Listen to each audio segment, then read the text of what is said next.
Welcome back to Third Phase of Moon.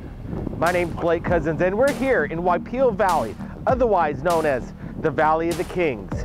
We're going over incredible videos submitted to us right here at Third Phase of Moon. Let's get to it right now.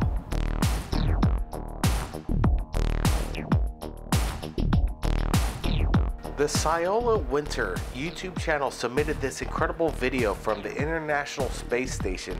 We sped this video up, it's 7 minutes, but we cut it down to a minute. You decide, what is this object tracking and stalking the International Space Station? You decide.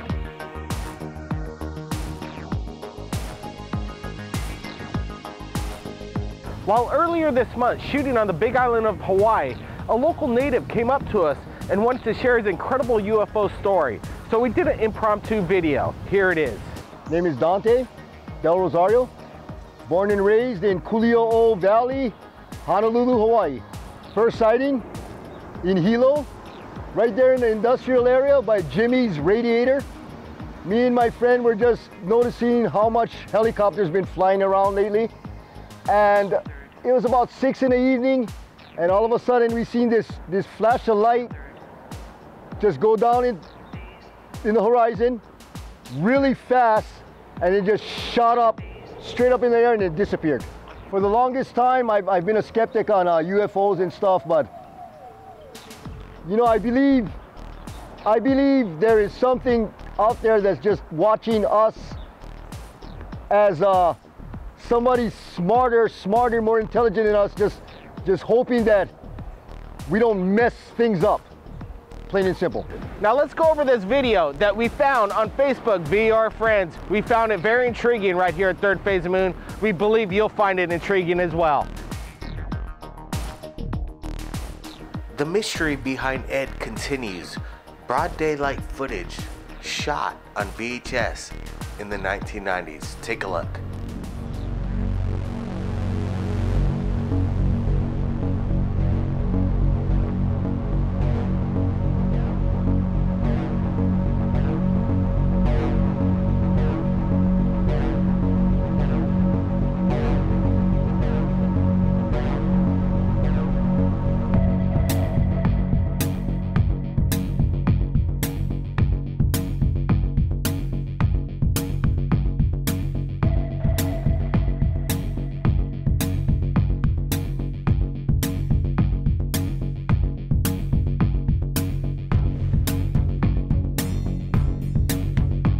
We wanted to thank everybody from around the world who submits their incredible videos to us right here at Third Phase of Moon. Because if it wasn't for you, we wouldn't be who we are, the world's largest YouTube channel in regards to the UFO phenomenon.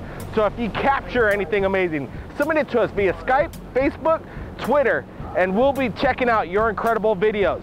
Keep your eyes on the skies, everybody. My name's Blake Cousins, and we'll see you again next time. All right, we're here going up the world's steepest road in the United States of America, and let me tell you, it's a hairball situation. I'm gonna put it into third gear and we're gonna take this all the way. Like I said, world's steepest road in the state of the United States of America. Here we go, let's gun it. Everybody hang on now. Okay. Now this is about almost, I'd say it's 60% incline right there, and we just hurdled it. Now look at this. We're in four-wheel drive lockdown in our Wrangler, and it's pretty much handling it quite well. Everybody, thanks for joining us here at Third Phase of Moon, and if it wasn't for you watching the skies, submitting your incredible videos, wow, we wouldn't be here like I was just saying earlier. Everybody, take care. My name's Blake Cousins, and we'll see you again next time.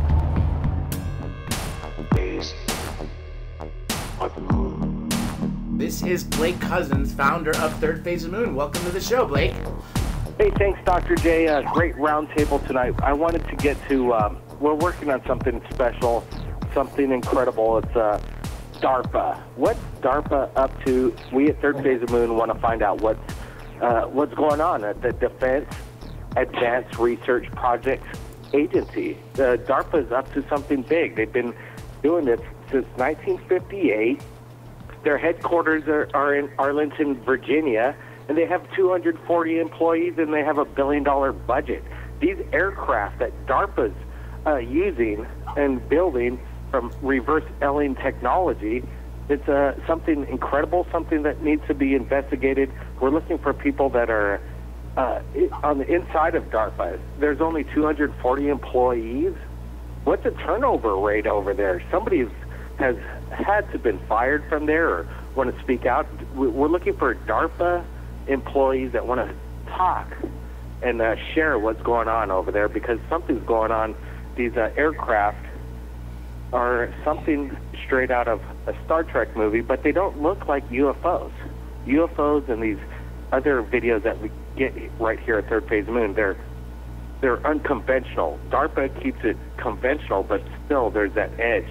Is anybody on the... What do you think about that? I've actually worked on a few DARPA projects, and usually they're cutting edge. The stuff that I was doing was semiconductor stuff.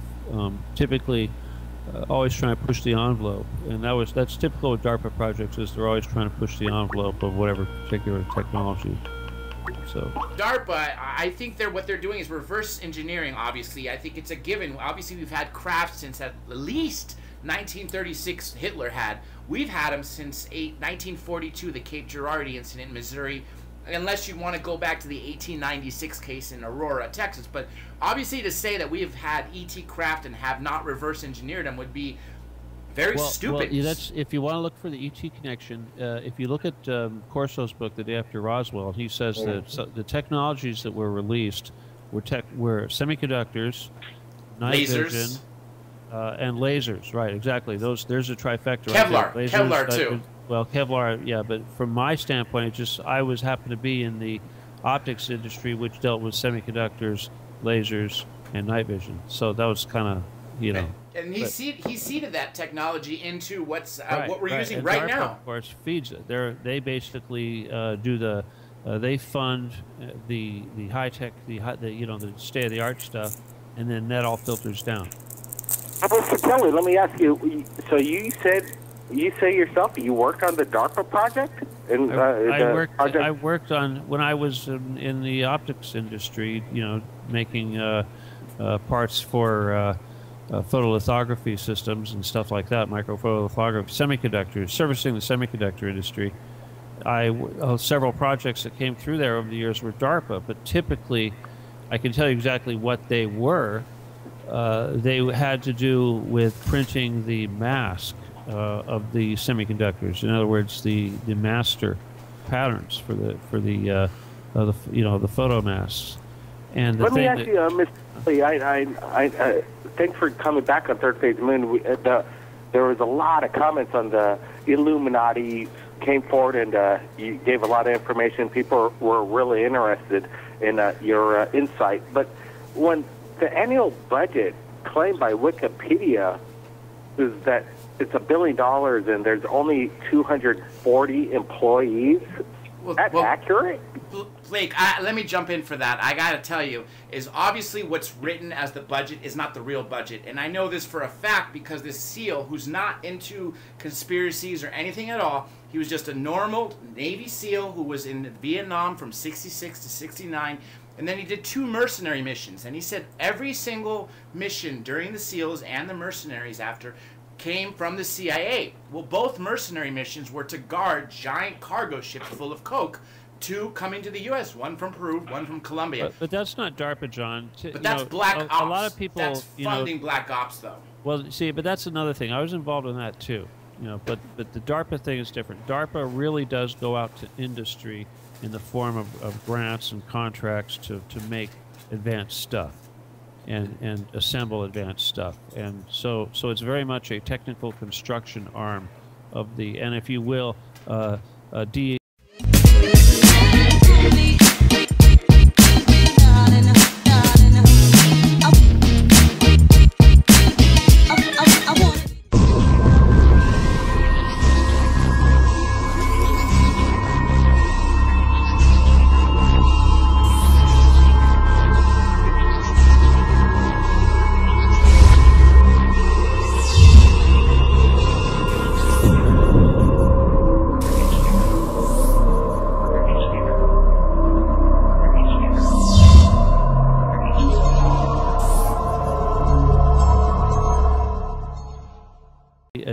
de-engineering farm too, no doubt. Certainly, obviously, they were de-engineering equipment, and that's why they were able to direct this. They knew what to build. They could write these specifications, advanced specifications, because they knew what direction they were trying to head with this stuff. So, but well, that's exactly, you hit it right on the button, because in 1958 they originally established DARPA as their original mission to prevent surprise, like a launch from a Sputnik, or Soviets had beaten us to the States, but now they're also creating this to surprise our enemies, and this keeps changing. They actually changed their name from ARPA to DARPA. When you were working there, was it ARPA or DARPA? Okay, well, that's what you're talking about. That's the predecessor to the internet, where they had the ARPANET and the DARPANET. But gosh, what was I going to say? The thing about this, it's a little bit different, you know, the technology stuff. I'm sorry, I kind of... Well, Maxwell on DARPA. Maxwell, I want to ask you on DARPA and also HARP, because you mentioned about the ley lines of the Earth, and there seems to be a natural energy why there's cities at certain places, and 33 degrees and all the rest of that. I know you know about that kind of stuff. So what's your take on both DARPA and HARP and the ley lines? Go ahead. John Bearden and Dr. Bob Beck were talking about ELF, the extreme low frequency, and the woodpecker effect coming out of Russia. Woodpecker is still, I guess, in operation. You hear it on shortwave. And so the whole concept of using frequencies and high technology, what they call over-the-horizon radar, to create earthquakes, to create hurricanes and volcanoes down, I don't know. There's all kinds of high technology that's been known for many years. I mean, Tesla was doing that kind of stuff a long time ago. And so the guy you really want to listen to on that kind of stuff is Colonel Tom Bearden. You can find him on the web and just listen to some of the stuff he's talking about DARPA, but he's talking about the occult and heavy-duty stuff that this government and other governments around the world are actually doing. And I would throw in something that you might want to look up. It's called the woodpecker.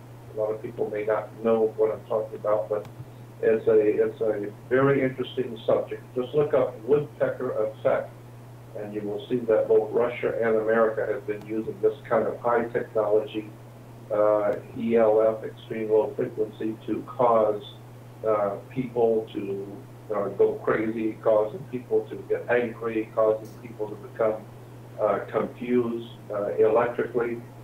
So all of this stuff's been known. I mean, I'm sure it was enforced as far back as maybe the 40s and 50s, but it started to come out in the 70s. This high technology using electronics to confuse people, to cause strange cloud formations, and of course that brings in HARP. So all of this stuff is very legitimate. It's very, very real, but there's a lot of good stuff out there now, a lot of good information on it now that wasn't there back in the 70s when we were originally talking about it. Look into Bob Beck, guys. Yeah. Congress sent Bob Beck to Russia to investigate the woodpecker, and he basically smuggled some gear in there that allowed him to analyze the frequency and figure out what was going on. And he was a dear friend of mine for many, many years. Yeah. He was a friend of mine too, George. Yeah. He used to hang out at my shop and buy lasers for me to use as pointers at his lectures. Yeah. Yeah. I loved him. He was a wonderful, wonderful man. He always wanted the most powerful laser. Had to be twice as powerful as what anybody else had. They keep changing their story and their name. If you've worked for ARPA or DARPA, we'd like to interview you on Third Phase of the Moon and find out what's going on behind the scenes. Everybody keep your eyes in the sky, and if you captured anything amazing, send it to Third Phase of the Moon via Skype or Facebook. My name's Blake Cousins. We'll see you. Wow, look at it light that up. Mm-hmm. Wow. Welcome back to Third Phase of the Moon. My name's Blake Cousins, and we're going over breaking news that we just released on YouTube Third Phase of the Moon We're just about to hit 100 million views on our YouTube channel alone. Everybody subscribe to get the latest breaking news about UFOs from around the world. I just wanted to go over an incredible video just in tonight. We're going to discuss it with Dr. J. Andy Elias and former FBI agent Ben Hansen. He went over this video that we're looking at right now. Incredible footage captured from within a plane of what looks to be mysterious lights below. Dr. J, I wanted to get your opinion first of what you thought of this video just into third phase. You know, I honestly, the genuineness of the people on board that were witnessing this craft, of the person recording, clearly you could tell because it's a vertical thing, a vertical shot. It's from an iPhone, but obviously, as Ben Hansen said earlier, you know, they could have won an Academy Award. They definitely saw something out there. I don't think it's CGI. It's definitely in the air. Well, the first thing that I noticed with this is it caught my attention that the light was moving a little bit. It didn't look like it was in conjunction with the camera shake, and I thought, well, this could be CGI, computer generated imaging that is showing what we call an error in tracking. It's when you animate something, you have to anchor it to the rest of the objects or the background in the film. And I was thinking that this object wasn't tracking correctly at first. But the more I looked at this, I realized this didn't appear to be the issue. In fact, it looks as if the light and the way that it wobbles a tiny bit in the first of the 3 videos probably is only due to something we call shutter roll. This is a rolling shutter effect with the CMOS sensors in a lot of cameras.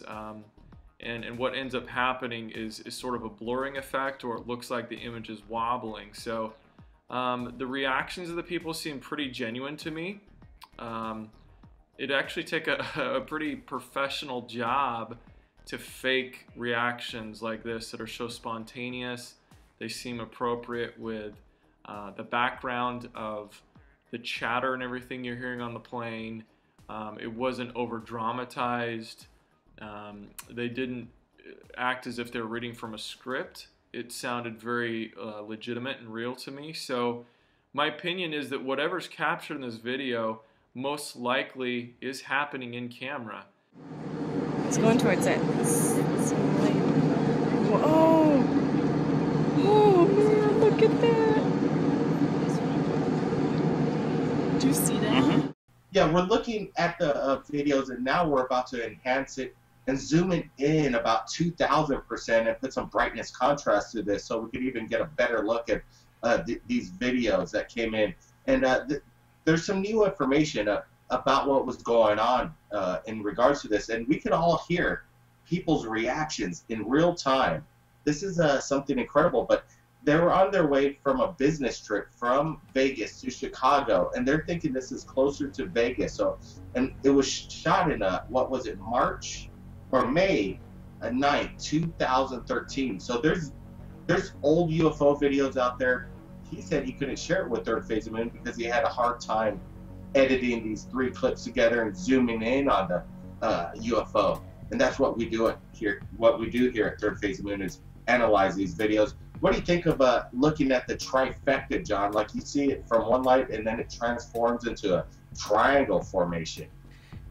You know, that's definitely not the first of a UFO doing that. As people have seen, and many times they will see one light all of a sudden turn into 3 or 5. They will see one ball or even a cylinder turn into a triangle. So it's not uncommon that they are actually shape-shifting. The other possibility is that they were seeing it as it's coming in through one dimension, possibly as one light, and then as it got closer it turned into 3. Or the other option is it really was 3 objects that came in together, because there are cases in the past, Blake, that did have multiple UFOs stacked together that came forward and then released to multiple.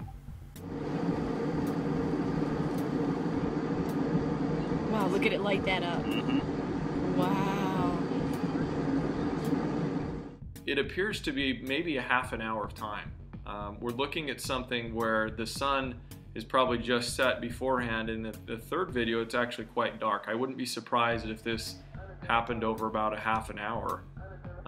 In the last videos though, what you'll see is part of the reflection of the inside of the plane. So the other passengers, you're kind of seeing them, you know.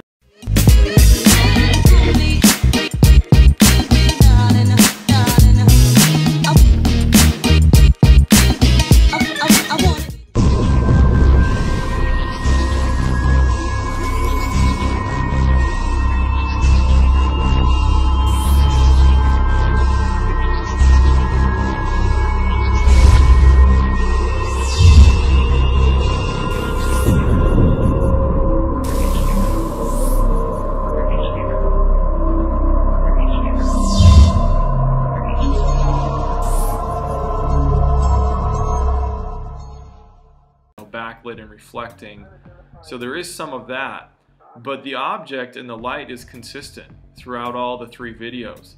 That there's something illuminated. It makes me believe that this is actually happening down beneath and outside of the plane, not an artifact of camera reflection or something inside. Plus you have the witnesses who are corroborating. We're led to believe probably someone in the row behind them or in front of them is also seeing the same thing. Which, you know, angles of camera flares and things like that just wouldn't match up. Weather phenomena, I don't think so. The only thing I could think of, it was a pretty clear day. It didn't look like there was much haze at all. And I don't think that anything such as ball lightning or a weather phenomenon that would be very rare, you know, would continue, especially for such a great amount of time as what we're seeing.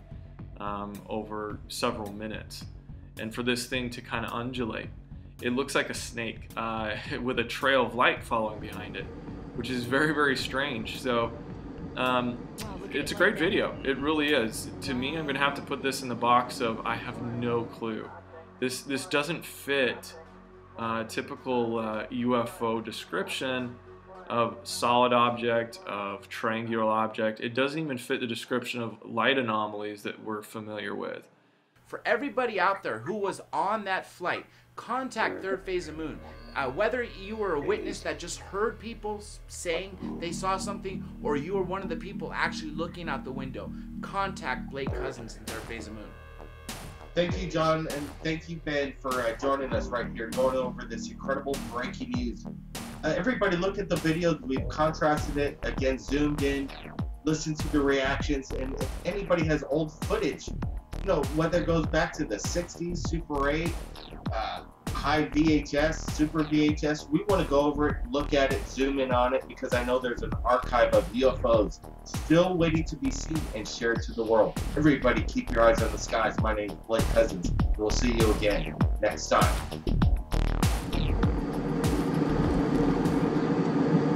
Wow, look at it light that up. Mm-hmm. Wow.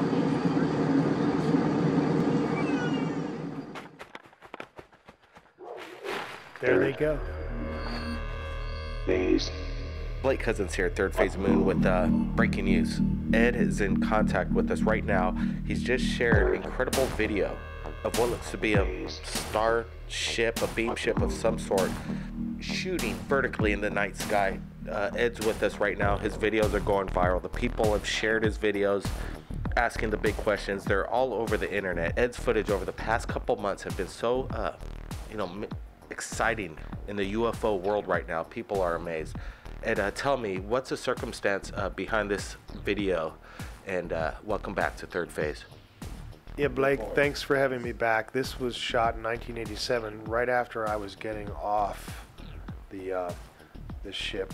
It was my first time on the ship with Voss. Okay, okay, Ed, explain, let's backpedal a little bit, because I want to concentrate on this video that we're looking at, and we're zooming in, we're analyzing these photos, and we're not seeing any thing that could say that this is a hoax of any kind. Ed, let me ask you right now, is this a hoax? Because people just want to know this straight up, and we'll move along. There they go.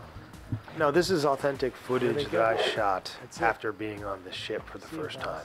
It delivered me back within feet of my truck. I went back to my truck, grabbed my camera, and I had to backpedal to get some footage before it left. All right, Ed, we got to get these questions, the hardcore ones, out of the way first. Now let's get into detail. This incredible video we're looking at, we're going to share it to the world. Everybody's going to make up their own mind and decide what's going on here. Okay, Ed, so you were aboard the ship. This video right now is as they were taking off and leaving, and you say you were backpedaling, getting the shot. What happened before this on board this ship? Blake, this was my first time on the ship, and I had seen this ship many times. I think I've sent you other video footage of the ship that I ended up going on with, and the contact I had identified himself as Voss through telepathic communication. There was no voice. And this was my first time on the ship. And right after I got delivered back through this same beam of light that you see the ship departing with, I was able to get back to my truck and shoot this footage. We're looking at this footage. You know, it takes off right behind the tree. What's the size of this craft? This ship was about the size of a small house. It was probably about 80 feet to 120 feet in length, and the height of it was maybe 2/3 of that. But the beam of light, the light coming off this, is something that the video captured, but it was different in person. Did this make any sound? It seems like it's almost a rocket booster, a thrust of some sort, rocket engineered. No sound at all, Blake. It didn't make any sound. There was no sound at all, Blake. You know, we're talking right before you shared this video, that you're saying that this isn't you have somebody in your family that... I mentioned that my uncle was a lieutenant in the Air Force during World War II. He was the one that I first saw an unidentified flying object with. It happened when I was a young boy, and it happened more than once, but it happened with my uncle. And after my uncle died at a young age, he was only 66 when he died, I continued to have these visitations, and I continue to have them today. I think the only reason why I have ever had contacts with UFOs and extraterrestrial intelligence is because of my uncle. And it makes me think of Voss, because it's the same kind of telepathic communication that happened with my uncle and I. There were a lot of things left unsaid, but that were clearly understood. Ed, a few days ago, we posted this incredible video of a classic metallic flying saucer, and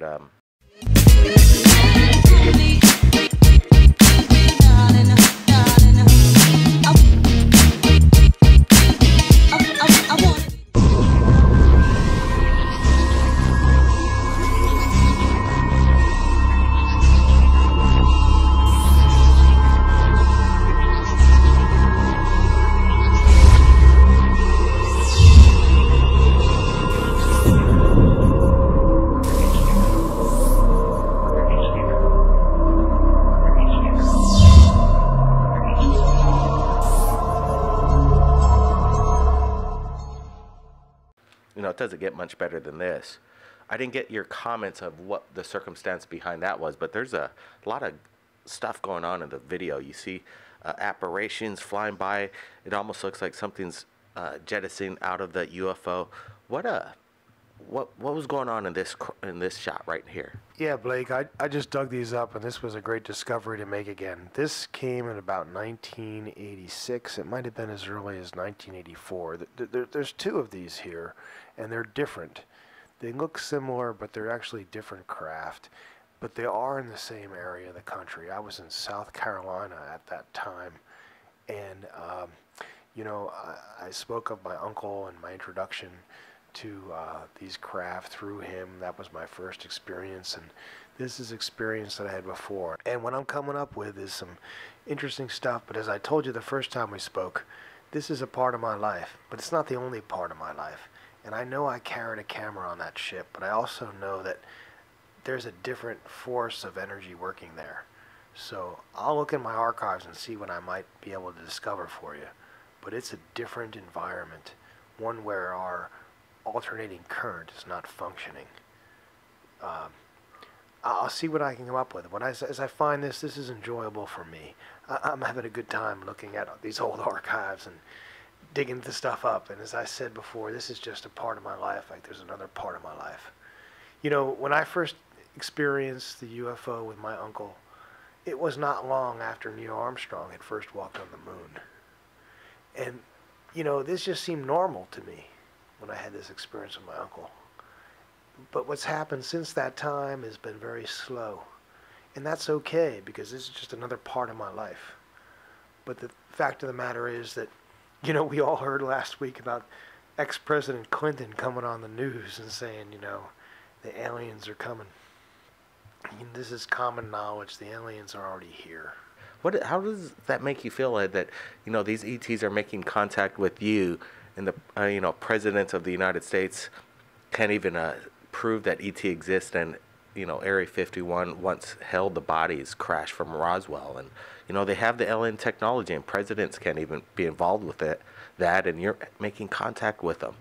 Oh, Blake, at the risk of sounding arrogant, I'll just tell you, I've had these experiences, maybe we're counting 60 experiences I've had, visitations, being on alien craft, seeing these objects, communicating with Voss, my history. So I don't look at it in terms of the way other skeptics might look. And I truly believe that this is much bigger than any Area 51 or whatever happened with the president. This is much bigger than that kind of detail. They brought me on the ship with Voss, escorting me into another room where they presented to me an image that I saw. I can only describe it as being a hologram, where this image was floating in free space, and this image was me, and it was who I was. That's what they were communicating to me telepathically. They were saying to me that this is you, and this definition of me through this hologram image that was like a DNA chain, a mathematical formula of my genotype, and what they were communicating to me was that this was in compliance of what they wanted to be. This was welcoming to them. This was friendly to them. This was what they wanted, and this was positive, and they were almost congratulating me for who I was. We want the details, Ed, and these photos and videos that you continuously submit. We're looking forward to you keep digging into your archives and sharing what it is. You have Super 8s. You need help to recover some film. We'd love to do that. Ed, thanks again for joining us at Third Phase Moon. You keep in touch. It's my pleasure, Blake. I appreciate Third Phase of Moon and your forum for me to share my archives with, and I'll keep looking to see what I have. Maybe I have something that you're interested in, and we can share with other people. Thank you.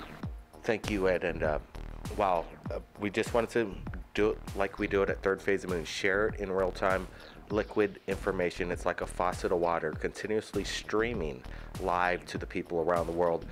Everybody keep your eyes on the skies.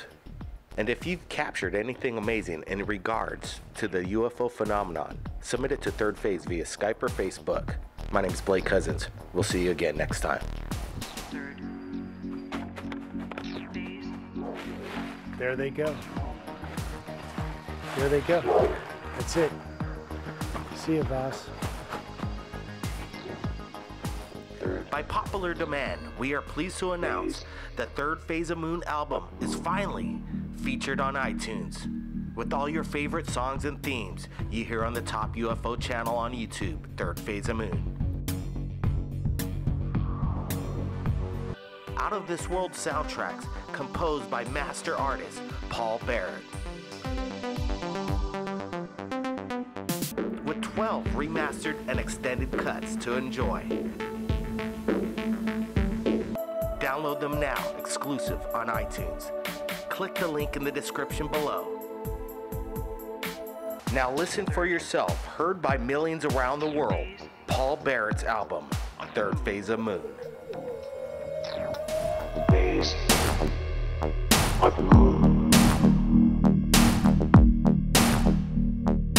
Welcome back to Third Phase of Moon. My name's Blake Cousins, and in this week's episode, we're going over 2 incredible videos submitted to us right here at Third Phase. Now let's get to it. Now for our first video, shot from Austin, Texas by Jason, who describes this incredible object as a sight to behold.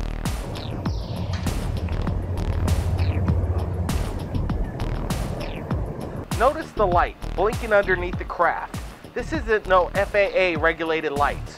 What is this object?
There it goes behind them trees.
Look at that.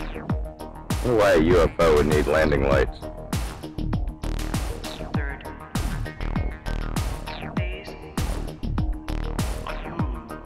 I wish this thing would focus in a little better.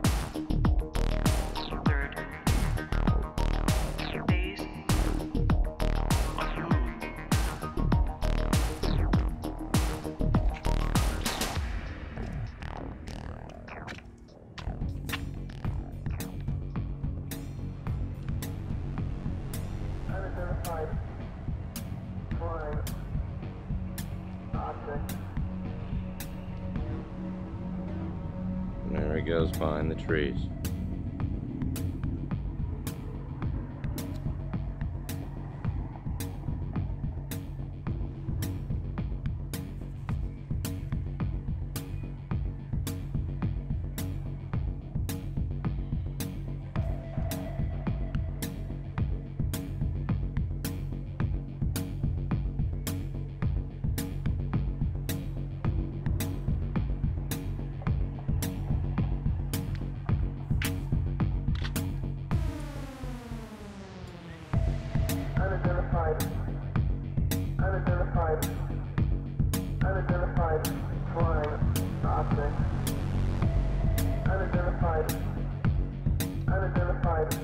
Hello. Unidentified flying object.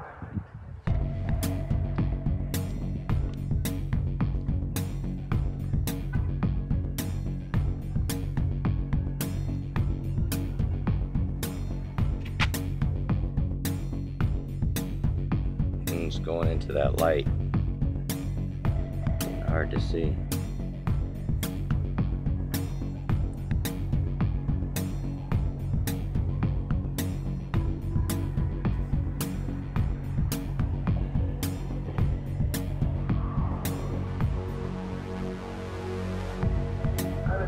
Still see it going behind them trees.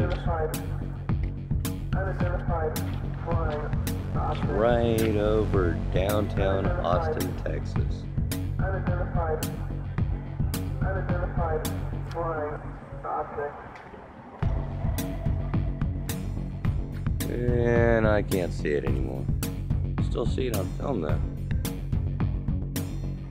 It's gone though, I can't see it at all.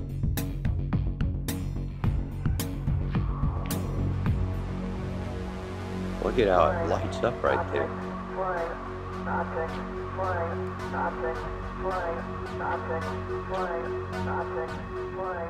What do you think that could be? We want to thank Jason all the way from Austin, Texas for submitting his incredible video to us right here at Third Phase of Moon. Now for our second video, we received a call from Amanda all the way from Michigan while we're live on the radio show, and she submitted this incredible film. Take a look at it. Unidentified flying object. When I first received the video, I didn't notice and realize what Amanda was explaining to me on the radio was that there was a massive skyscraper-sized UFO, triangular in shape, hovering over this mansion.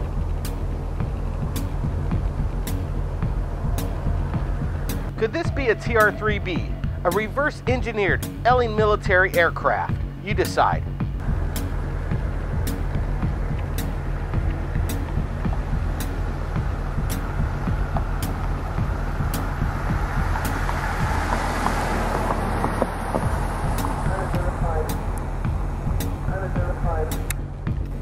Unidentified flying object. Unidentified flying object.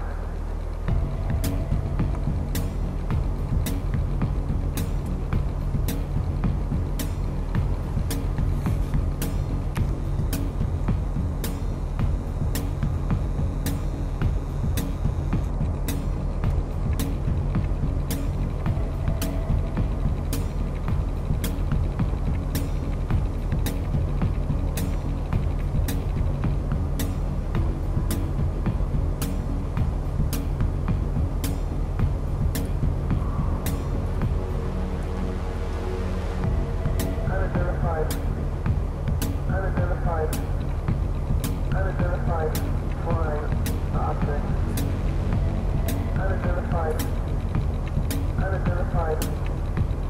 Unidentified flying object.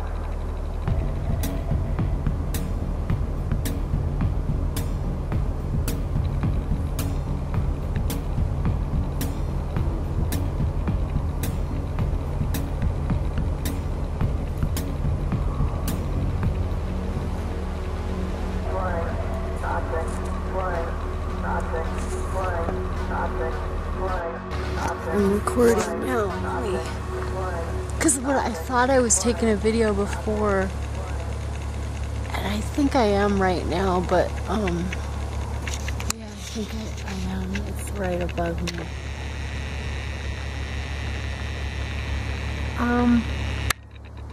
It's hard to tell how high it is. No. I'll show you the video, because right now I am taking a video. Oh my god, it's gonna be on the news. It has to be. Somebody else has to be seeing this.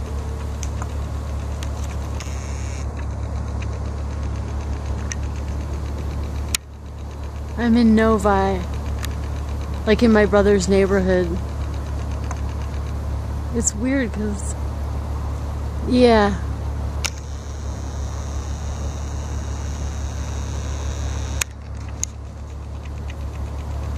Let me get another.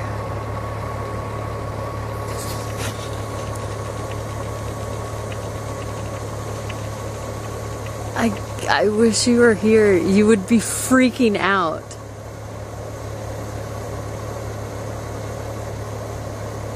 Yeah, I'm taking good footage now because there's a perspective, like there's a house in perspective, and now it's kind of going far away now.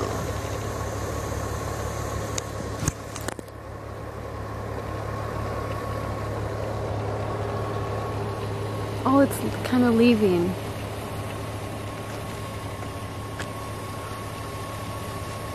It's going east.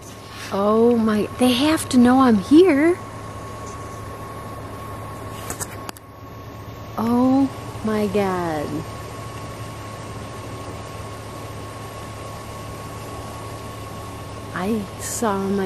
I'm seeing my first UFO. Like, no, 100%. There's no way, unless somebody has a remote controlled thing, which there's no, because I still see it. It's like,